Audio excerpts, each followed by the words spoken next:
We've taken this very difficult decision because we feel that the framework for independent humanitarian action in Afghanistan at present has simply evaporated for us.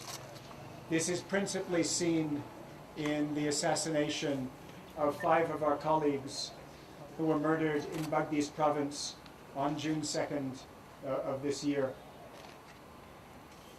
The lack of a framework of humanitarian action, the lack of respect for the safety of aid workers, is also unfortunately seen in the government's either unwillingness or inability to provide a credible investigation of this atrocity and to provide sufficient legal follow-up in terms of arrest and prosecution of those who are guilty. Whether or not we're more useful here in a limited capacity, or should we leave? We're in a situation in which an alleged Taliban spokesperson has declared publicly that MSF will be a target in the future and made allegations that MSF staff have been working in the interests of the Americans.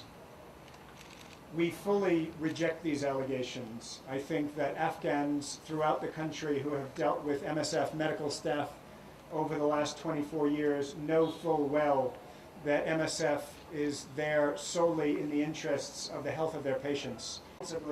We have to do that when there is a framework of respect for their safety. We feel that the US-backed coalition has contributed to the blurring of identities.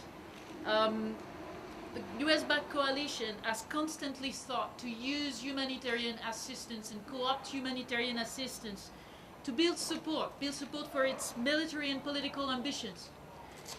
And MSF denounces this attempt to co-opt humanitarian aid, to use humanitarian aid to win hearts and minds. Singled out probably for this crime, or do you think the Taliban had something to do with it? We made these concerns clear in 2001 when Colin Powell called us force multipliers and members of a combat team against terror. These are the kind of statements which completely undermine the notion of humanitarian assistance as an aid to people caught in conflict. It's a deliberate attempt to put us in one side of a conflict.